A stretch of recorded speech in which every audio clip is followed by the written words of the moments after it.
كيليان مبابي اللاعب الفرنسي والصديق نتاع اشرف حكيمي غيغير الجنسيه ديالو وغيلعب لصالح المنتخب المغربي وغيلعب كذلك لصالح الوداد البيضاوي. وهذا القرار اتخذه كيليان مبابي من بعد طلب نتاع مغني الراب المغربي المشهور في امريكا فرانش مونتانا. بقاو مع الفيديو من الاول حتى الاخر باش تعرفوا على الحقيقه نتاع هذا القول هذا، وباش تعرفوا كذلك على الجدل اللي نايض على اللاعب الفرنسي كيليان مبابي. كنظن غتكونوا كاملين شفتوا مؤخرا في كل سوق انتقالات كيكون اللاعب الفرنسي كيليان مبابي هو اللي كيحدث واحد الجدل وكيحدث واحد الضجه على الانتقال ديالو اللي لحد الان مازال ما بغاش يتم. الانتقال ديالو ما كانش كيتم لجوج ديال الاسباب. اول سبب هو ان النادي الباريسي ما كانش باغي يفرط في هذا اللاعب وفي هذه الموهبه الفرنسيه، وثاني سبب هو ان اللاعب ما كانش مقتنع بالقيمه او مبلغ الصفقه نتاعو. وبالرغم من المستوى العالي اللي كان كيقدمه مبابي لا سواء مع المنتخب الفرنسي او النادي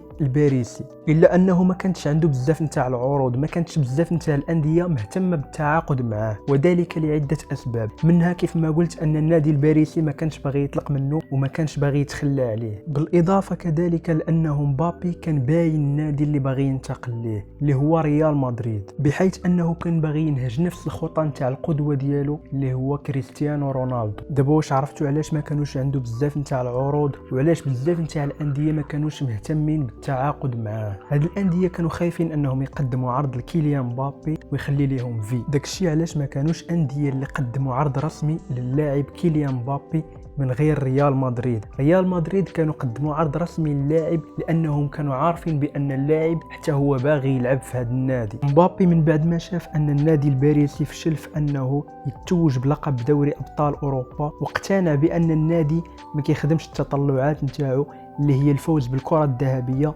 والفوز بدوري أبطال أوروبا، بالإضافة لوقوع بعض المشاكل ما بين كيليان مبابي وإدارة نادي باريس سان جيرمان. هذه المشاكل خلت نادي باريس سان جيرمان مؤخرا يعلن على البيع نتاع مبابي، لكن مقابل خسارة لاعب من طينة مبابي النادي الباريسي كذلك كيتطلع انه يحصل على صفقه او على عقد بيع كبير اللي غيقدر يشري به لاعبين جداد. وفي خضام هذه البلبله هذه كامله غيجي واحد العرض من الهلال السعودي اللي كان من المقرر انه يتعطى لميسي، لكن من بعد ما رفضوا ميسي هذا العرض هذا غيتعطى لمبابي. هذا العرض هو بقيمه 300 مليون اورو اللي غتعطى لنادي باريس سان جيرمان. اما مبابي فغيحصل على 700 مليون اورو وغيلعب مع نادي الهلال الموسم واحد، ومن بعد غينتقل لنادي ريال مدريد فابور. دابا حاليا نادي باريس سان جيرمان صادقوا على هذا العرض، ولكن بقى القرار نتاع مبابي. ودابا نتوما في نظركم شنو غيوقع؟ واش مبابي غيبقى في باريس سان جيرمان ولا غينتقل للهلال السعودي ولا غينتقل لريال مدريد؟